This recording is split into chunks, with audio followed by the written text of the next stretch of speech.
నమస్తే, నా పేరు జయకిషన్, మాది అడ్డతెగల. ఇంతకుముందు 2 వీడియోలు చేస్తున్నాను, ఇది 3వ వీడియో చేస్తున్నాను. బహుశా ఈ వీడియో మీకు ఓపెన్ అయ్యేసరికి నేను ఉండకపోవచ్చు. అందుకోసం నేను చెప్పాలంటే గట్టి ప్రయత్నం చేస్తున్నాను. సో ఇప్పుడు మరొకసారి వీళ్ళు చేసిన ఈ కుటుంబం అంతా కలిసి నాకు మోసం చేశారని చెప్పాను కదా. టూకీగా దాని గురించి కొన్ని చాలా ఆడియోస్ ఉన్నాయని చెప్పాను.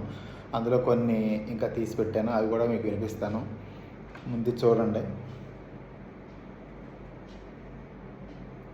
మీరు నా మీద అనుమానం ఉంటే పోనీ మా అమ్మగారు ఇల్లు ఇచ్చిందండి. కాయలు ఇస్తాను, ఇల్లు ఇట్టుకొని ఇప్పుడు నేనేం చేసుకుంటానండి? కాయలు మరి అప్పుడు దాచి ఉన్నాను కదా, దాచి నేను ఒప్పుకున్నాను. మా అమ్మగారు ఇల్లు ఇచ్చింది, ఆ ఇల్లు కాయలు ఇస్తాను. నేను తీసుకుంటానండి. మరి కృష్ణ గారు అలా కాదు, ఒక మాట రేపు మీరు రాగలరా ఇక్కడికి? రేపు నాకు కార్యక్రమం పనులు ఉన్నాయి. ఇది చూసారు కదా, ఇతను మొదట్లో ఒప్పుకున్నాడు, ఇంటి కాగితాలు ఉన్నాయండి, నాకు ఇల్లు ఇచ్చారు, నేను క్లియర్ చేసేస్తాను మీకు అని కూడా ప్రామిస్ చేశాడు. మళ్ళీ చివరికి వచ్చేసరికి ఇతను చెప్పింది ఏంటంటే,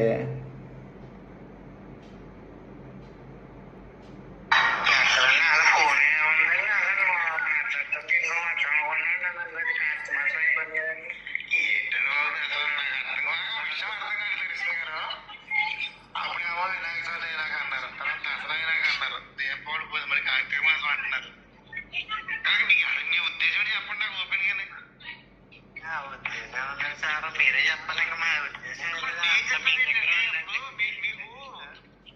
వచ్చినప్పుడు స్పష్టంగా చెప్పినా సరే మీరు నాకు అబద్ధం చెప్పి డబ్బులు తీసుకున్నారు కదా. దానికి ఒప్పుకుంటాం కదండి. కాదండి, ఇప్పుడు ఒక రకంగా మోసం చేశారు మీరు. ఇప్పుడు నేను చెప్పేది మీరు చెప్పాలి కదా. కరెక్టే, మీరు అన్నది కరెక్టే. ఇప్పుడు అలా కదండి, 5 నెలలు అయింది. 5 నెలల నుంచి ఏదో చెప్తున్నారు, రోజులకి గంతులు ఎత్తుకొస్తున్నారు. నా పరిస్థితిని అర్థం చేసుకోవాలా లేదా? చేసుకోవడం మరి ఇప్పుడు ఒకటి చెప్తానండి. మీరు కానీ దుర్గమ్మ కానీ ఈరబాబు మీ బామ్మరి కదా అవుతారు. మీరు మీ కుటుంబమే నాకు 45 లక్షల రూపాయలు అది ఆపు కూర్చుని నేను ఆగిపోవాలి. చెప్పండి, ప్రతి ఒక్కరు నాకు అబద్ధం చెప్పి తీసుకున్నారు. మీరు అబద్ధం చెప్పారు, దుర్గమ్మ అబద్ధం చెప్పింది, మీ ఊడు వాళ్ళకి కావాలని వ్యాపారం చెప్పి రమ్యాలు తీసుకున్నారు. ప్రతి ఒక్కరు అబద్ధం చెప్పి నా దగ్గర డబ్బులు తీసుకుని ఇప్పుడు అందరూ ఆవిడ ఎక్కువ చూపించి నేను ఆగిపోవాలండి. కనీసం మీకు బాధ్యత ఉంటే ఈ పని వచ్చి కూర్చుంటారు. అది లేదు, ఆయన చావాడు చట్టాలు అన్నట్టుగా ఊరుకుంటారు మీరు కూడా. హలో, అది మీరు కూడా ఇక్కడ చావాడు చట్టాలు ఊరుకుంటారు కదా. నాకు అదే అర్థం అవుతుంది. ఇంకా కాదండి, మీరే అన్నారు కదండి, ఆవిడ ఎందుకు వచ్చినా ఏం పని మీరే అన్నారు. మళ్ళీ లేదు అక్కడేమి. అప్పుడు అలా కదండి, కరెక్టే. ఇప్పుడు నిజంగా ఇప్పుడు ఆ ఇల్లైనా అమ్మేసేది దాచి ఎంత అవుతుంది నాకు వస్తాయి కదా. ఇల్లు అమ్మేదాన్ని మనం ఏం చేస్తాండి? ఆవిడ కదండి, ఆవిడ ముందరగా రావాలి కదండి. అలా సరే, ఇప్పుడు అంటారండి. ఇప్పుడు మీరు నాకేం సమాధానం చెప్తే కదండి, చెప్పండి తింటాను. మీ ఇష్టం, మీరు ఏం చేసినా దానికి ఇచ్చినట్టే. నేను ఆవిడ చూస్తే మోసపోయామండి, మిమ్మల్ని నమ్మించాం. మీ ఇష్టం, మీరు ఏం చేసినా ఇంకా దానికి సిద్ధంగా ఉన్నాను. అంతే. ఏం చేసినా అంటే కాదండి, మీ ఇష్టం. మరి ఆవిడేమో ఆ సొమ్మంతా దాని నిమిత్తం ఆవిడ దాంట్లో రూపాయి తినలేదండి. అది మీకు తెలుసు. ఒక్క నిమిషం అండి, ఒక్క నిమిషం. మీరు ఆవిడిగా చెప్తే రూపాయి ఇవ్వను. అవునండి, కట్టది. మీరు నన్ను మోసం చేసి మీరు ఏం చేసుకుంటారు చేసుకోండి. కాదండి, అలా కాదండి, ఏం చేసుకోమని కాదండి. మరి మీరు అనేది ఏంటి? ఆ మాట కాదు, మీరు ఏం చేసుకుంటారండి. కాదండి బాబు, ఆ మాట నేను ఎందుకంటే మరి ఏంటి చెప్పండి, సొల్యూషన్ చెప్పండి. కాదండి, ఆవిడే నమ్మించిన మూలనే కదండి మిమ్మల్ని మోసం చేయడం. లేకపోతే దీంట్లో మాకు కలిసి వచ్చింది ఏమండి? కృష్ణ గారు ఒకటి చెప్తాను, నీకు కలిసి వస్తుందా కలిసి రాలేదా నాకు అనవసరం. నేను మీకు 2వ డబ్బులు మీరు అడిగినప్పుడు కూడా చెప్పాను. నేను ఏమంటే 10 లక్షలు మరి కష్టం ఇబ్బంది అవుతుందేమో చూసుకోనంటే మాట రానిరండి అన్నారు. డబ్బులు ఇవ్వడానికి వచ్చినప్పుడు కూడా ఆవిడ చేసిందంటే అని చెప్పాను. ఆ రోజు మీకు టిక్కులు మనం సైలెంట్ గా డబ్బులు పట్టుకుపోయారు. అవునండి, కట్టండి. ఆవిడ చెప్పిన మాటలు ఇప్పుడు అది కాదండి. ఇప్పుడు ఆవిడ నేను మీ దగ్గర ఓపెన్ గా మాట్లాడినా సరే ఆవిడ మాటలు నమ్మి మీరు నన్ను మోసం చేశారు. ఇప్పుడు మరి దాని సొల్యూషన్ చెప్పండి, ఏం చేద్దాం మరి? ఇప్పుడు డబ్బులు నేను మీకు ఇచ్చానండి, అది వాస్తవం కదా. ఏమన్నా కొట్టారండి నేను ఒక్క నిమిషం. మరి మీరు మిమ్మల్ని కదా అడుగుతాను నేను. అవునండి అందుకనే కదండి నేను అందుకే కదండి మీరే కదా ఇవ్వాలి. మరి నేను డబ్బులు అడుగుతాను, చెప్పండి. నా డబ్బులు సమాధానం చెప్పండి. డబ్బు సమాధానం అంటే నేను ఆవిడ ఇవ్వాలండి అంతే అండి. ఆవిడ గురించి నాకు అసలు చెప్పొద్దండి. ఆవిడ నాకు చెప్పొద్దు, ఎందుకంటే మీరు ఆవిడని అడగలేదు నన్ను. అవునండి మీకు అవసరం అడిగారు మీరు. మీకు అవసరం అడిగినప్పుడు మీరు సమాధానం చెప్పారు కానీ ఆవిడ గురించి నాకు ఆ రోజునే చెప్పకపోయారా? ఆవిడ కంటే డబ్బులు ఆవిడ ఇస్తానని అడిగి కదండి ఆవిడ చెప్పిన మూలనే కదండి ఎంతలా మోసపోయాం మేము. అంటే మీరు ఎక్కడ మోసపోయారంటే నన్ను మోసం చేశారంటే మీరు. ఏమంటే ఇప్పుడు మీరు నన్ను అడుగుతున్నారంటే నాకు ఇప్పుడు నేను తిన్నాడంటే నన్ను అడిగిన నేను సమాధానం చెప్పచ్చు. ఏమంటే నేను ఆవిడ వల్లే కదండి నేను సమాధానం కృష్ణ గారు ఒక్క నిమిషం నేను చెప్పేవారంటే, మీరు నన్ను అడిగినప్పుడు మీకనే కదా అడిగారు. మీరు భారతగా చెప్పి అడగలేదు కదా నన్ను. ముందర 5 లక్షల విషయంలో అయితే నేను అడగలేదండి. తర్వాత 5 లక్షలు కాబట్టి నేను అడిగానండి. ఎవరు అడగలేదు? ముందర 5 లక్షలు నన్ను అడగలేదండి. మీరు అడగలేదు ఆవిడ. తప్పు అబద్ధం ఆడదు. డబ్బుల విషయం పక్కన పెట్టి అబద్ధం ఆడదు. తప్పు కాదండి. ముందర 5 లక్షలు అయితే అసలు మీరు సంప్రదించలేదు. మీరు ఒక్క నిమిషం కృష్ణ గారు డబ్బులు పక్కన పెట్టి మన మాట తప్పకూడదు. ఒక్క నిమిషం మాట్లాడిస్తారా? చెప్పండి. నేను మార్చిలో అప్పుడు ఊళ్ళో కూడా లేను. నేను ఎక్కడో ఉన్నాను. మీ అంతటి మీరే ఫోన్ చేశారు. అప్పుడు నేను మాట కూడా మిమ్మల్ని అన్నాను. ఏమని? అవునంటే భారత చెప్పింది ఇలా తనగా పడుతున్నారంట కదా అని కూడా చెప్పాను. అడగలేదంటారేంటి? మీరు అడగకుండా మీ అకౌంట్లో ఎందుకు డబ్బులు కొట్టాను ఒకటి చెప్పండి. అలా కాదండి. తప్పండి. అంటే ఇప్పుడు ఏమైనా కావచ్చు. నిజాలు మాట్లాడుకుందాం, డబ్బులు సమస్య తర్వాత అడగిద్దాం. అబద్ధం చెప్పద్దు. మీ అందరు భారత నాకు చెప్తే అవసరమైతే ఆయన అడుగుతాడు అమ్మా అని చెప్పాను నేను. అప్పుడు మీరు ఒక వారం రోజులు పోయిన తర్వాత మీరు నాకు ఫోన్ చేశారు, అడిగారు. అడిగితే అప్పుడు కూడా తిరగేశాను. అవునంటే భారత చెప్పింది ఇలా తనగా పడుతున్నారట కదా కూడా చెప్పాను. మీరు అవును అనలేదు, కాదు అనలేదు. ఈయన ఊరుకున్నారు. సరే ఇప్పుడు డబ్బులు నా దగ్గర లేవు, ఎలాగైతే కొడతానని కూడా చెప్పాను. ఆ ప్రకారం నా దగ్గర నా అకౌంట్ కొట్టాను. ఇప్పుడు ముందు డబ్బులు అడగలేదు అని చెప్తే తప్పు వద్దండి, అబద్ధం వద్దండి. విషయం అంటే ఖచ్చితంగా నిజం మాట్లాడుకుందాం, సమస్య ఎలా సాల్వ్ చేయాలో ఆలోచిద్దాం. అంతేగాని అబద్ధాలు చెప్పొద్దు. కరెక్ట్ కాదండి. మీకు నేను ఇచ్చిన గౌరవానికి మీకు ఇచ్చిన మర్యాదకి చెప్పిన నాకు కొట్టిన నేను ఒప్పుకుంటాను కదండి. అడగలేదు కదా. అది అబద్ధం. మీరు అడిగారు. మీరు అడిగారు. కాళ్ళు తీస్తాను నేను చేయించాను ఫోన్. మీ సెల్ నుంచి నాకు ఫోన్ వచ్చింది. మీరు అడిగారు కాబట్టి నేను ఒప్పుకున్నాను. కానీ ఒప్పుకోలేదు అసలు. సార్ ఒక్క నిమిషం. ముందర 5 లక్షల గురించి వస్తే మీరు ఒకసారి ఫోన్ చేశాను అంతే. మళ్ళీ నేను ట్రాఫిక్ ఎక్కలేదు. ఒక్క నిమిషం. మీరు ఫోన్ చేశారు నేను అప్పుడు చెప్పాను. ఇప్పుడు చెప్పండి ఎలాగనక అన్నాను. సరే అన్నారు. ఆ ప్రకారం ఎలాగైనా కొట్టాను. మరి అడగలేదంటారండి మీరు. అడగలేదంటే తప్పు కదా. హలో చెప్పండి. అడగలేదంటే తప్ప మీరు ఫోన్ చేసి అడిగితే అప్పుడు కదా ఇప్పుడు ఇవ్వండి నా దగ్గర ఎలాగైనా సర్దాలని చెప్పాను నేను. ఆ ప్రకారం కదా కొట్టాను నేను. మరి ఇంకేంటి? రెండోసారి డబ్బులు వచ్చినప్పుడు స్పష్టంగా చెప్పాను. ఏమంటే భారతలో మోసం చేసిందండి. ఆ కూతురుతో డబ్బులు అడిగించింది. వాళ్ళకి ఇచ్చిన తర్వాత ఏమో 2 నెలలు డబ్బులు కొట్టారు. వాళ్ళు ఇవ్వడం ఆపేశారు. అదేంటో అడిగితేనేమో ఆవిడకి ఇచ్చానని చెప్పారు. నేను ఇలా పని చేసిందని చెప్పాను నేను. అంతా నేను సైలెంట్ డబ్బులు కొట్టిపోయారు. మీరు మరి ధర్మం మీకు ఎంత చెప్పండి.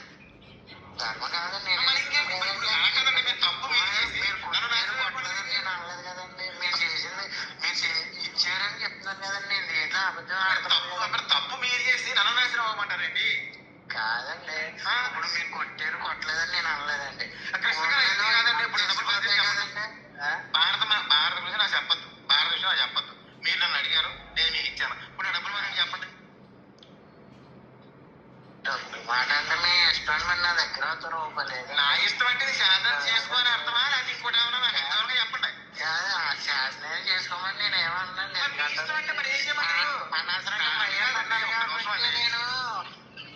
ఇప్పుడు మీరు అడిగారు. నేను పడాలని కాదు మీరు అడిగారు.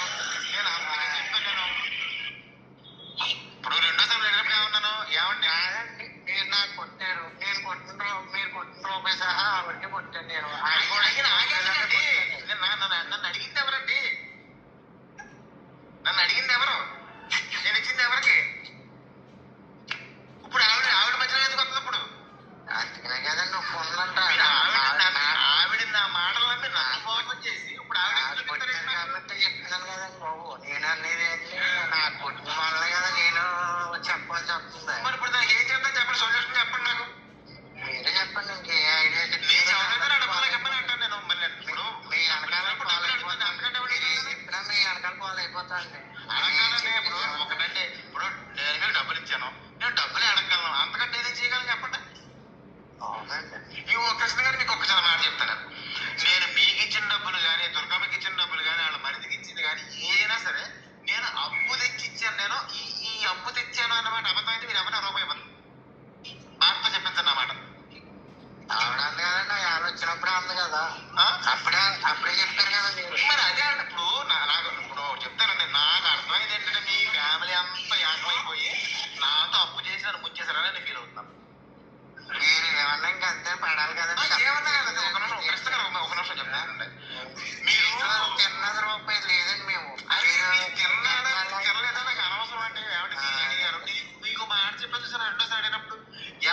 కదా కదండి నమ్ముతా. మరి అదే అంటున్నానండి నేను గుట్టు కూడా చెప్పాను కదా, ఇలా చేసిందంటే మోసం చేసిందని కూడా చెప్పాను. అయినా సరే నా మాట నమ్మకుండా మీరు డబ్బులు కొట్టుకోరు. అంటే మోసం నువ్వు చెప్పలేదు కదా నేను మోసం నేను చెప్పింది ఇప్పుడు ఏం చేయమంటారు చెప్పండి. మీరు డబ్బులు ఇస్తారా సావమంటారా? రెంట్లో ఒకటి చెప్పండి. డబ్బులు ఇస్తారా నా సావమంటారా? నేను వచ్చేస్తానండి మీతో సహా నేను అలాగే చేస్తాను. రండి అయితే వచ్చి నాటకాలు వచ్చాను చచ్చిపోదాం. అలాగే వచ్చాను. ఎందుకంటే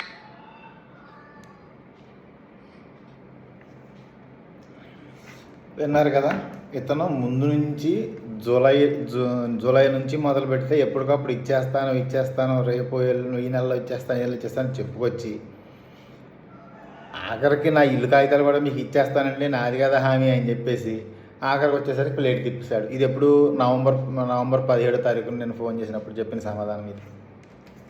ఇతనిది ఎలాగ ఉంటే ఇతను కృష్ణ, ఈయన పేరు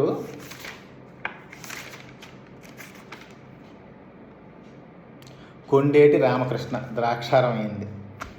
ఇప్పుడు ఒకసారి ఇది వినండి.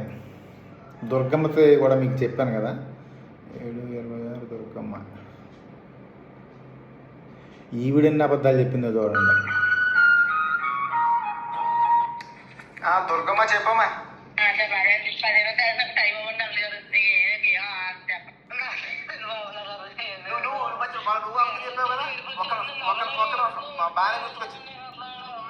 బాగానే గుర్తుకొచ్చింది. మొన్న ఇంకేముంది నాకు అకౌంట్కి వస్తే మా అక్కడికి రమ్మని చెప్పావు నువ్వు. కాదు నీ అకౌంట్కి వస్తుందని చెప్పావు కదా. మరి నువ్వంటే మీరు అందరూ కలిసి కూడుపుడని చేసి నన్ను ముంచేశారు. మరి ఒక్క నిమిషం మరి మీ అకౌంట్ లో అయినప్పుడు నాకే వేస్తున్నా ఎందుకు చెప్పావు నువ్వు మొన్న?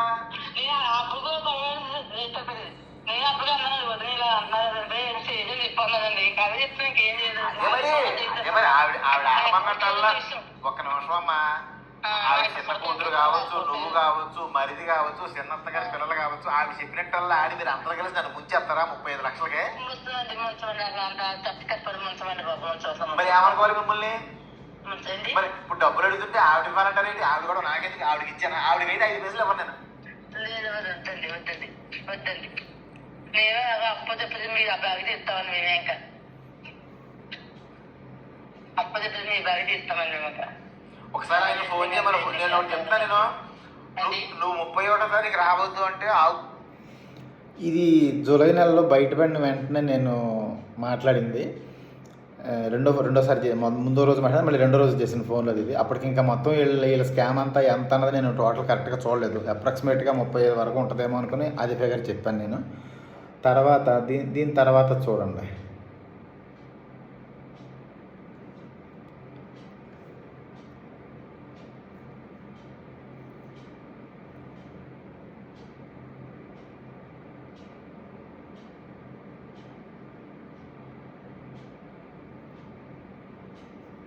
ఏమ్మా నెలాఖరికి ఏదో అన్నావు నువ్వు?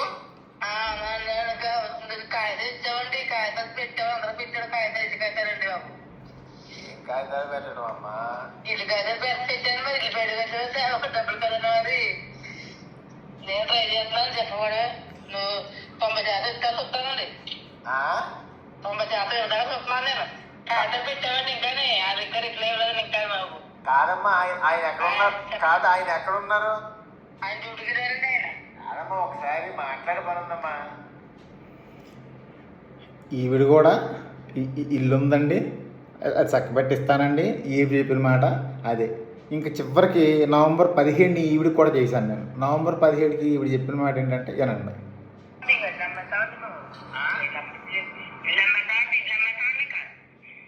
ఎప్పుడు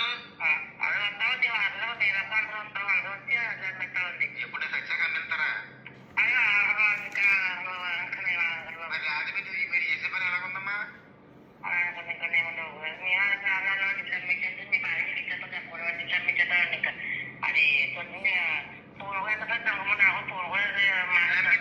ఇల్లమ్మితే ఎంత వస్తాయి? ఎంత చూద్దాం అంత ఎంత ఇల్లమ్మితే ఎంత చూస్తే చూసేటండి. అదే అండి. ముందంతానేమో నాకు ఇల్లు ఉంది రామచంద్రపురంలో, ఆ ఇల్లు అమ్మేసైనా సరే మీ బాకీ మీకు తీరుస్తానని అలా రోజులు గడుపు వచ్చేసి నవంబర్లోకి వచ్చేసరికేమో భారత్ ఇల్లు అమ్మించేసి డబ్బులు ఇస్తాను అని చెప్పింది. వీళ్ళిద్దరూ కూడా చెప్పిన సమాధానం ఒకటే. ముందు నుంచి ఇప్పుడు ఈవిడ పేరు యాగాన లక్ష్మీభవాని, దుర్గమ్మ అంటారు అందరూ. ఈవిడ రామచంద్రపురం.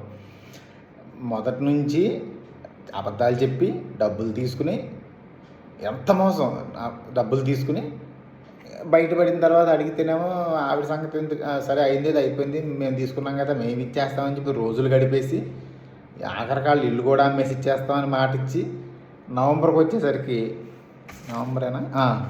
వచ్చేసరికి మేమేం చేయలేమని చేతులు ఎత్తారు. ఒకేసారి ఇద్దరు చెప్పిన సమాధానాలు ఒకే రకంగా ఉన్నాయి. అంటే వెనకాలంతా నడిపినట్టుగానే ఉంది. ఇంకా ఒకసారి ఈశ్వరరావు అని చెప్పాను కదా, అది కూడా ఒకసారి వినండి, మీకు అర్థమవుతుంది.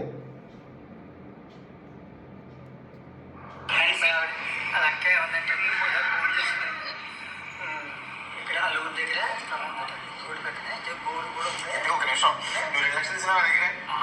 2 లక్షలు తీసుకున్నప్పుడు ఈశ్వరరావు వాళ్ళ మామగారు స్థలం కొనుక్కుంటారండి, అందుకని చెప్పాను.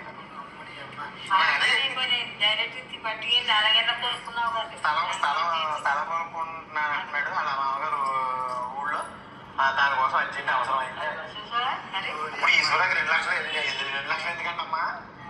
ఈశ్వరరావు అడిగాను, ఈశ్వరరావు ఏంటంటే అవసరం ఉందంటే అన్నాడు. ఎందుకంటే మరి వెనకాల 1 లక్ష ఇప్పుడు కూడా నేను అడిగాను. ఈశ్వరరావు స్పష్టంగా చెప్పు, నీకేనా బాధ, కట్టగలమా లేదా, ముందు నొరలు కట్టాలి, మళ్ళీ ఇది వస్తుంది, ఇదే రెండు ఇబ్బంది పడిపోతాం చూసుకుంటే. లేదంటే నాకు అవసరం అండి బాబు, నాకు చాలా అవసరం అండి బాబు. ఎలా తీరిపోద్ది? విన్నారు కదా ఈశ్వరరావు విషయం.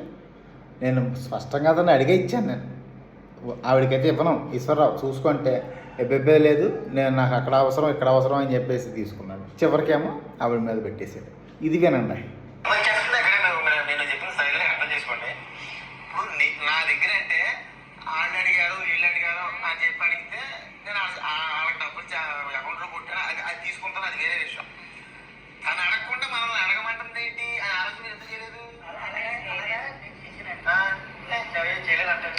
అదేంటంటే నాకు సీట్లు ఎక్కువ అయ్యి ఇవ్వనన్నారు. మరి నేను ఇవ్వనన్నారు అని చెప్పినప్పుడు ఎలా అడిగాడు? మరి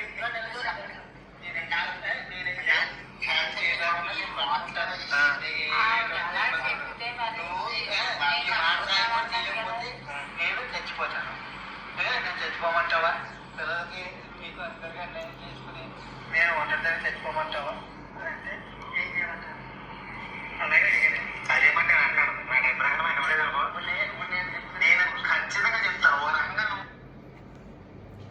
విన్నారు కదా, నేను చచ్చిపోతానని బెదిరించిందంట, బెదిరించడంతో ఇచ్చారంట. మరి నేనేమైపోవాలండి? నేను చచ్చిపోవాల్సిందే కదా. మరి ఇప్పుడు ఇంత వీళ్ళందరూ కలిసి గంప కొత్తగా ఆవిడేదో బెదిరించో భయపెట్టో మభ్యపెట్టో అడిగితే వీళ్ళు అడిగేసి అబద్ధాలు చెప్పి నన్ను మోసం చేసి తీసుకుని ఇప్పుడు అందరూ ఆవిడ పెట్టేస్తే నేనేమైపోవాలి? నాకు ఇంకో దారి ఉందా మీరు చెప్పండి. అందుకే నేను తీసుకున్నాను. నేను తర్వాత ఇంకొక విషయం, ఇన్ని చెప్తారు కదా, వీళ్ళ చిన్నత్తగారు కూడా ఇది వినండి. ఈశ్వర కూడా మన ఇంటికి వచ్చి అంటే చెప్పాడు. ఏం చెప్పబోకు నాకు, ఎందుకంటే తెలియదు కాదండి. ఒకటి చెప్తాను, మీకైనా తెలివితేటలు ఉండాలిగా. అయ్యో అన్నయ్య గారు చెల్లి అంటే వాళ్ళిద్దరూ ఉంటారు, మనల్ని ఎందుకు అడగమంటుంది అని ఆలోచన మీరు చెయ్యాలి. అవునా కదా? చెప్పండి. అంటే బాకీలు అయిపోయి ఉన్నది, ఫోన్లో అడిగిద్దాం కదా అని మా మనసులో ఉంది.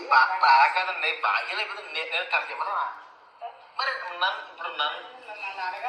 నన్ను అడగగలిగే పరిస్థితిలో ఉండి నన్ను కాకుండా మీ ద్వారా అడిగించినప్పుడు మీకు అర్థం అవ్వదుగా. ఇదేంటి ఇలాగెందుకు మనల్ని అడగమంటుందని తెలియదు. పైగా ఇవి తెలియదు చూడండి, మనం 5 లక్షలు కావాలని అడిగింది. నేను ఆవిడ అడగలేదు. అంటే ఈ వడ్డీలు ఉన్నాయి, టైం కూడా వచ్చేసింది, పోలీసు తీసుకుని అవి మళ్ళీ పెట్టేసి ఆ డబ్బులు మీకు సరిపెడతాం అన్నట్టు నేను అడిగాను. అసలు మీకు విషయం మొదటి నుంచి చెప్తాను కదండి, మీకు అర్థం అవ్వాలి.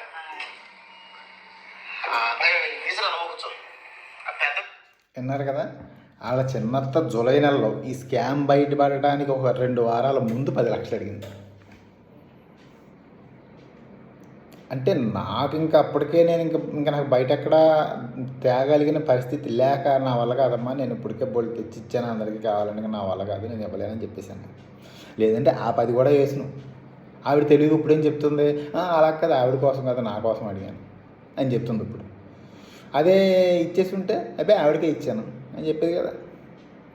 అది ఇప్పుడు నేను చెప్పేది ఏంటంటే,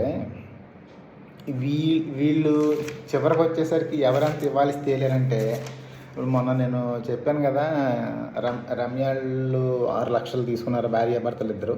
కృష్ణ గారు 10 లక్షలు, దుర్గమ్మ 10 లక్షలు అని చెప్పాను నేను. దుర్గమ్మ అంటే లక్ష్మీ ప్రసన్న ఏదో పేరు చెప్పాను కదా, లక్ష్మీ భవాని. ఈ రమ్యాళ్ళు ఈ 6 లక్షలకు కాను 1,20,000 వెనక్కి ఇచ్చారు. కృష్ణ అన్న ఆయన 2,25,000 వెనక్కి ఇచ్చాడు. దుర్గమ్మ అన్న ఆయన 2 లక్షలు వెనక్కి ఇచ్చింది. అప్పుడప్పుడు అంటే జూన్ వరకు ఇచ్చారు, అక్కడి నుంచి ఆపేశారు, అందరూ ఒకేసారి ఆపేశారు. అంటే మొత్తం వీళ్ళు ఇచ్చింది 5,50,000. వీళ్ళు తీసుకున్న 26లో 5,50,000 పోతే ఇంకా 20,50,000 ఉంటుంది. ఈ 20,50,000లో చిట్టుపాడి ఇచ్చానని చెప్పాను కదా అమౌంట్, అది 13,50,000 వచ్చిందని చెప్పాను నేను. 13,50,000. ఈ మిగిలిన 7 లక్షలు కూడా అప్పు తెచ్చిందే, 3 రూపాయల వడ్డీకి నేను తెచ్చిందే బయట. దానికి సంవత్సరానికి వడ్డీ కలిపి ఇప్పటికి 9,50,000 అయింది. ఈ 9,50,000 ఆ చిట్టి డబ్బులు కట్టవలసింది 19,50,000 కట్టాలని లెక్క చెప్పాను కదా నేను. ఆ మొత్తం కలిపితే 29 లక్షలు అయింది వీళ్ళ ముగ్గురు మీద. రమ్య వాళ్ళ భర్త మీద తీసుకున్నవి కానీ, కృష్ణ గారిది కానీ, ఈ లక్ష్మీభవాని దుర్గమ్మ అన్న ఆవిడది కానీ అయింది. ఇకపోతే ఈశ్వరరావు నాకు వాస్తవానికి 2,20,000 ఇవ్వాల్సి తేలాడు. అతను ఎక్కడ తిప్పలు పడ్డాడో 1 లక్ష తెచ్చి ఇచ్చేసాడు నాకు. ఈశ్వరరావు ఇచ్చాడు స్వయంగా. ఇంకా 1,20,000 అతను ఇవ్వాల్సి ఉంటాడు. వేణి అని చెప్పాను కదా, ముచ్చివేణి అని, ఆవిడ ఇంకా 1,80,000 నాకు ఇవ్వాల్సి తేలింది ఇప్పటికి. ఇది మొత్తం 40,10,000 అయింది. అయితే మొన్న నేను చెప్పాను కదా చిట్లు పాడిచ్చానని చెప్పేసి, ఆ లెక్క కూడా చెప్తాను. జనవరిలో ఫిబ్రవరిలో పాడిన చిట్లు రమ్యాలకి వెళ్ళాయి. మార్చి నెలలో చిట్టు పాడింది ఏమైందంటే, ఇది 2025లో చెప్తుంది నేను. 2024లో కూడా ఇలాగే డబ్బులు కావాలి. మొదలు చెప్పాను కదా, మీరు తప్పితే ఎవరున్నారని నాకు, ఇంకెవరిని అడగలను నేను, ఏదో చెయ్యండి కుటుంబం నిలబడిపోద్ది, ఇలాంటి సోదా చెప్పేది కదా నాకు. సో 2024లో నేను ఇలాగే బయట తెచ్చాను నేను. ఆ బయట ఎలాగిచ్చారో వాళ్ళ బంగారం తాకట్టు పెట్టి నా మీద అభిమానంతో సరేలే ఇస్తాను, ఆ సంవత్సరంలో ఇచ్చేస్తానన్నావు కదా అని బంగారాలు తాకట్టు పెట్టి ఇచ్చారు.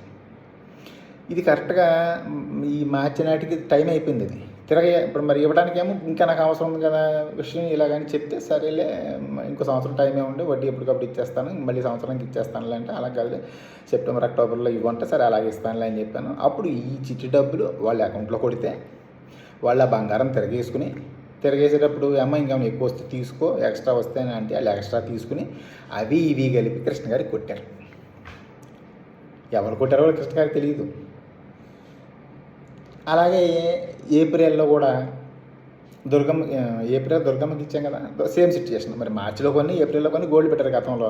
అవి మళ్ళీ ఇప్పుడు ఏప్రిల్లో కొన్ని తిరగాల్సి వచ్చింది. ఏప్రిల్లో చీటిపడిన డబ్బులు వాళ్ళ అకౌంట్లో కొట్టి మళ్ళీ ఎక్స్ట్రా డబ్బులు తీయించుకుని మళ్ళీ ఆ డబ్బులు దుర్గమ్మకు కొట్టించడం జరిగింది. ఎవరు కొట్టారో దుర్గమ్మ తెలియదు. మరి వీళ్ళ దగ్గర నేను బాకీ పడిపోయాను కదా, మరి నేను ఇలా సమాధానం చెప్పాలి కదా. ఇప్పుడు వీళ్ళంటే బ్లంట్గా చెప్పేస్తున్నారు, ఇంత మోసం చేసేసి సిగ్గు లేకుండా సమాధానం చెప్పేస్తున్నారు. మరి నేను అలా చెప్పలేను కదా, నా మెంటాలిటీకి నాకు అది అవ్వదు కదా. ఇస్తే డబ్బులు ఇవ్వాలి, తల కొట్టుకోవాలి. అందుకే రెండో పని చేస్తున్నాను నేను. ఇప్పుడు ఇంకొక విషయం చెప్పాలి నేను. ఇప్పుడు ఇది నవంబర్ వరకు జరిగిన సిచ్యుయేషన్. ఇది యాక్చువల్గా అక్టోబర్లో 2025 అక్టోబర్లో ఏం చేశానంటే, నేను ఒక ఆయన ఎలాగా తెలుసు అన్నది కూడా మీకు ఇప్పుడు చెప్పాలి సందర్భం కాబట్టి. నాకు యాక్చువల్గా ఎవరో తెలీదు. అప్పటికి అక్టోబర్కి 1 నెల ముందు 2 నెలల ముందు, అంటే ఆగస్టులో సెప్టెంబర్లో ఇప్పుడు బహుశా అంగన్వాడీ టీచర్స్ వాళ్ళు మా ఇంటికి వచ్చారు. సాయంత్రం 5:30 ఎంత అవుతుంది. ఏంటమ్మా అంటే, ఏమండి ఇలాగ వైజాగ్లో అంగన్వాడీలు స్టేట్ మీటింగ్ పెట్టుకుంటున్నాము, అందరూ వస్తారు, ఖర్చులు అయ్యే ఉంటాయి కదా, దానికోసం అని చెప్పేసి అందరి దగ్గర తీసుకుంటూ వస్తున్నాము. ఇలా తీసుకుంటూ పోలీస్ స్టేషన్కి వెళ్తే వాళ్ళు కొంత డబ్బులు ఇచ్చి మీ పేరు చెప్పి మీ దగ్గరికి వెళ్ళాలని చెప్పి మీకు ఫోన్ నెంబర్ ఇచ్చారు. మీ ఇల్లు కనుక్కొని వచ్చేసాం మేము, అంత మొత్తం ఇవ్వండి అలాగమ్మా సరే ఎత్తుక్కుంటూ వచ్చారు కదా, ఏం కావాలి మీకు అని అడిగాను. మీకు తోచింది ఇవ్వండి అన్నారు. నాకు తోచింది ఇవ్వడం కాదమ్మా, మీరు ఇక్కడ దాకా ఎత్తుక్కుంటూ వచ్చారంటే ఏదో ఎక్స్పెక్ట్ చేస్తారు కదా, మీరు నా నుంచి ఏం ఆశిస్తున్నారో చెప్పండి అని అడిగితే ఒక 5,000 ఇవ్వండి అన్నారు. తీసి ఇచ్చేసాను. సో నేను అక్టోబర్లో ఈ క్రైసిస్లో నుంచి ఏంటి పరిస్థితి, ఇంత డబ్బు ఎలాగ నేను సంభాళించుకోలేను కదా, ఎవరిని హెల్ప్ అడగాలి అనే టైంలో ఇది గుర్తుకొచ్చి వీళ్ళకి చెప్పిన పోలీస్ స్టేషన్లో వీళ్ళకి చెప్పిన మనిషి ఎవరైనా ఎంక్వైరీ చేసి ఆయన నెంబర్ పట్టుకుని ఆయనకి ఫోన్ చేశాను. ఫోన్ చేసి ఏమండి మీతో కొంచెం మాట్లాడే పని ఉంది రానా స్టేషన్కి అంటే, ఎందుకు పెద్ద ఆయన నేనే వస్తాను మీ దగ్గరికి. ఆయనే వచ్చారు ఇంటికి. మొత్తం ఇదంతా చెప్పాను. అంత ఓపికగా నేను ఒకటే మాట అన్నాడు, ఏమండి ఇది డబ్బుకు సంబంధించిన వ్యవహారం అండి, మనం వెళ్ళి పెట్టడానికి కుదరదు, మనం ఏం చేయలేమండి అని అన్నాడు ఆయన. అలా కాదండి, కరెక్ట్ మీరు చెప్పింది వాస్తవమే కాదంటలేదు, కానీ మరి నన్ను ఎంత మోసం చేశారు కాబట్టి వీళ్ళు ఈ రకంగా మోసం చేశారు కాబట్టి జస్ట్ పిలిపించి అడిగి చూడండి, మీరు పిలిచి అడిగారు అనేసరికి ఎంతో కొంత భయపడతారు కదా, కొంచెం కనీసం సగం డబ్బులు నాకు వస్తాయి, సగం వచ్చినా నేను గట్టును పడతాను, నేను ఏదో తిప్పలు పడి సర్దుబాటు చేసుకుని క్లియర్ అయిపోతాను నేను అని అంటే, సర్లేండి ఎస్ఐ గారికి చెప్పి చూస్తాను నేను, ఆయన ఏమంటారని వెళ్ళారు. ఎస్ఐ గారికి చెప్పారంట. సర్లే ఆయన మనకు తెలుసు కదా, పిలిపించి మాట్లాడదాంలో ఒకసారి అన్నారంట. పిలిపించి మాట్లాడితే వీళ్ళందరూ కూడా ఇవ్వడానికి ఇష్టపడ్డారు. అది అలాగా నవంబర్ నెలలో దుర్గమ్మ 1,00,000, కృష్ణ గారు 1,00,000 తెచ్చి ఇచ్చేలాగా, డిసెంబర్ నెలాఖరికి భారతి ఇల్లు అమ్మేసి ఆ డబ్బులు ఇచ్చేలాగా ఒప్పుకున్నారట. ఒప్పుకుంటే నాకు మరుసటి రోజు పిలిపించి ఇలాగ అన్నారండి అంటే, సరే అండి అయితే అలాగే అని నేను వచ్చేసాను. వచ్చేసి డిసెంబర్లో నేను కాశీ వెళ్ళాను. కాశీలో వచ్చిన తర్వాత ప్రసాదం తీసుకుని మామూలుగా ప్రసాదం ఇవ్వడానికి వెళ్ళాను. స్టేషన్కి వెళ్ళి ప్రసాదం ఇస్తే ఎస్ఐ గారు ఏమన్నారంటే, వాళ్ళు అడ్డం తిరిగారంటే, కృష్ణన్న ఆయనేమో పెడితే కేసు పెట్టుకోండి నేను చేయలేను అన్నాడు. దుర్గమ్మ ఆయనేమో ఫోన్ ఎత్తట్లేదు, ఈవిడేమో ఇల్లు అమ్మేలా కనపట్లేదు, ఇప్పుడు కేసు ఫైల్ చేసేయమంటారా చీటింగ్ కేసు కింద అని అన్నారు. వద్దండి, కేసు పెడితే నా సమస్య సాల్వ్ అవ్వదు, అది ఏదన్నా మాట్లాడుకుని కనీసం సగం డబ్బులు చేతికి వచ్చిన గట్టును పడతాను, కానీ ఇప్పుడు కేసు అంటే తిరిగి చేసి ఇవన్నీ అప్పుడు దాకా నాకు అంత ఆగగలిగిన పరిస్థితి కాదు నాది, సర్లే నేను వేరే ఆలోచించుకుంటాను అని వచ్చేసాను. అప్పటికే నిర్ణయం చేసుకున్నాను నేను. ఆయన మాట చెప్పిన వెంటనే నా మృత్యు నాకు కనపడింది. బయటకు వచ్చినా నాకు తెలిసింది ఏంటంటే, ఈవిడ దగ్గరికి ఒక అతను తన ప్రియురాలు పంపి నువ్వు నా దగ్గరికి తీసుకురా అన్నట్టుగా చెప్తే, ఆవిడేమో ఈవిడిది భారత్ దగ్గరికి వచ్చి పద అక్కడికి వెళ్దాం, ఆయన అయితే ఏదో సలహా చెప్తారు కదా నీకు గట్టును పట్టడానికి అని చెప్పి తీసుకెళ్తే, ఆయన ఏదో కొంత అమౌంట్ అడిగి ఆ డబ్బులు నేను ఎమ్మెల్యే గారితో ఫోన్ చేయించి నీ దగ్గరికి రాకుండా చేస్తాను అన్నట్టుగాను, ఆ మాట బేస్ చేసుకుని వీళ్ళందరూ రివర్స్ అయినట్టుగాను నాకు బయట ఎవరో చెప్పారు. అది ఎంతవరకు నిజం అన్నది నాకు తెలియదు. అయ్యి ఉండే అవకాశాలు ఎక్కువ ఉన్నాయి. ఎందుకంటే ఆ తర్వాత నుంచి కూడా ఈవిడ హైదరాబాద్ వెళ్ళినా వచ్చినా తీసుకెళ్ళి బస్సు ఎక్కించడం అంతా, బస్ స్టాండ్కి వెళ్ళి బస్సు ఎక్కించడం అదంతా అతనే చేశాడని చెప్పారు నాకు. సో ఇప్పుడు నేను చెప్పేది ఏంటంటే, ఈ దుర్గమ్మ కానీ కృష్ణ గారు కానీ భారత అల్లుడు కూతురు కానీ ఈశ్వరరావు కానీ ముచ్చివేణి కానీ ఆవిడ చెప్పమన్న అబద్ధాలు చెప్పకపోతే, నన్ను మోసం చేయకపోతే నాకు ఈ పరిస్థితి వచ్చేది కాదు. ఎందుకంటే ఇప్పుడు భారతి 6.5 లక్షలు ఒకటి, 1,60,000 ఒకటి, 8,10,000 భారత అప్పటికి ఇవ్వాల్సి ఉంది. నాకు లెక్కలు చెప్పాను భారత్ గారు. ఇంకోటి ఏంటంటే, భారత్కి అప్పటికే నేను పెళ్లి చేసినప్పుడు ఏమో నీకు ఏమన్నా అవుట్ స్టాండింగ్ ఉంటే నేను బాకీలు తీర్చి పెడతానులే అని కూడా నేను అనున్నాను. కాబట్టి ఈ 8,10,000 ఆగిపోయినా ఈ 32 లక్షలు నా దగ్గర ఉండేవి. నాకు ఈ పరిస్థితి వచ్చేది కాదు. వీళ్ళు ఆవిడ మాటలేనివి నన్ను మోసం చేయకపోతే ఈ పరిస్థితి వచ్చేది కాదు. పోనీ ఇలా కాకపోయినా నా దగ్గర డబ్బులు ఇవ్వమ్మా నన్ను అడక్కవు అని చెప్పినప్పుడు భారత కూతురు ఊరుకున్నా, కృష్ణ గారికి ఏమండి ఇలా మోసం చేసింది కూతురుతో అడిగించి ఆ డబ్బులు తీసేసుకుందంట అని చెప్పినా సరే 5 లక్షలు తీసుకెళ్ళిపోయాడు. అలాగే దుర్గమ్మ కూడా ఈ పంచాయతీ మొత్తం ఏమి ఇచ్చినా సరే ఎబ్బై నాకేనండి బాబు, నాది కదా బాధ్యత, మా ఫ్రెండ్ అడగమన్నది తను తీసుకెళ్ళిపోయింది.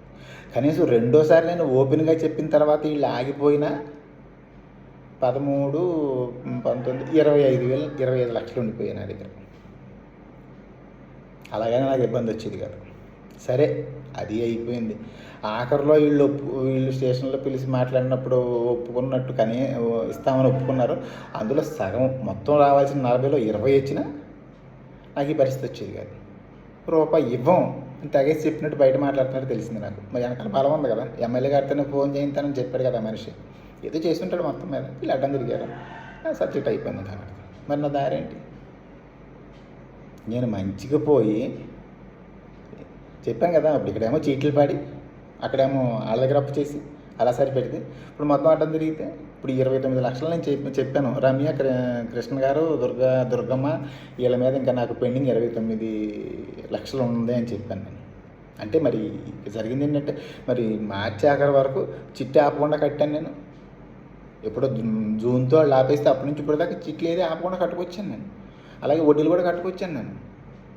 ఎందుకు వీళ్ళు మరి నవంబర్ దాకా ఇస్తామని చెప్పుకుంటూ వచ్చారు కదా, అటు తిట్టు పెట్టి ఇటు తట్టు పెట్టి తిప్పలు పడి మొత్తం కట్టుకొచ్చాను నేను.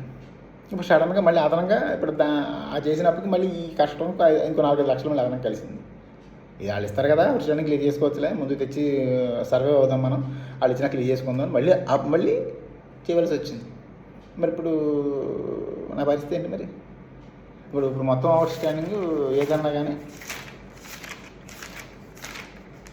45,70,000 నా తన మీద ఉంది చేసిన దానికి. నా వల్ల అవుద్దా? ఇంకొకటి ఇప్పుడు ఈ మొత్తం డబ్బు నాది అనుకోండి, అసలు పట్టించుకోండి నేను. పోనీ సావన ఎదవలేదు వచ్చారని అక్కడ వదిలేస్తాను. ప్రతి రూపాయి అప్పు చేయించింది వాళ్ళే. నా దగ్గర ఉన్న డబ్బులు మొన్న 2025 మేలో కేదార్నాథ్ తీసుకెళ్ళానని చెప్పాను కదా 18 మందిని. అప్పుడు పెట్టిన ఖర్చుతో నా నిలవ అయిపోయింది, 0. మరి ఏంటి పరిస్థితి? ఇప్పుడు వీళ్ళు చెప్పినట్టు వెంటగా చెప్పలేను. విచిత్రం ఏంటంటే ఇప్పుడు నాకు ఇచ్చిన వాళ్ళు అందరూ కూడా బంగారం తాకట్టు పెట్టి, ఈ ఇల్లు కాగితాలు బ్యాంకులో పెట్టి, మా చిన్నమ్మ గారు అయితే తన పెన్షన్ మీద లోన్ తీసుకుని, నేను అడిగాడు కదా. ఇప్పుడు వాస్తవంగా చిన్నమ్మ అంటే బంధువేం కాదు. తను ఎలాగైతే నేను చెల్లి అనుకుని చూశానో భారతని, అలాగే వీళ్ళు నన్ను కొడుకులా చూసింది, ఆదరించింది. ఆ ఆదరణ ఉంది కాబట్టి, ఆ వాత్సల్యం ఉంది కాబట్టి అడగంగానే సర్లే అయితే కొంత బంగారం బ్యాంకులో పెట్టి కొంత ఏమో లోన్ పెట్టి ఇచ్చింది. ఒకళ్ళైతే ఇంటి కాగితాలు బ్యాంకులో పెట్టి డబ్బులు ఇచ్చారు, ఒకళ్ళైతే వేరే వాళ్ళ దగ్గర తెచ్చిచ్చారు. అది ఆడదే కాదు డబ్బు. ఈ మొత్తం 45,70,000 కూడా బయటదే. ఒకళ్ళ దగ్గర అయితే చిట్లు 4,70,000 రూపాయలు చిట్టు పెండింగ్ ఉంది, వాళ్ళకి ఇవ్వాల్సింది. ఇంకా ఇదంతా కలిపి 45,70,000. మరి ఎలాగ చేయగలను నేను ఇది? సో నాకు దారి లేదు. వీళ్ళు చేసిన మోసానికి అంత ఇదిగా చూసిన వాళ్ళకి సమాధానం చెప్పలేక, ఇది నేను తీర్చగలిగిన బాకీ కాదు కాబట్టి సెలవు తీసుకుంటున్నాను. అయితే ఈ సందర్భంలో ఇంకో విషయం కూడా చెప్పాలి.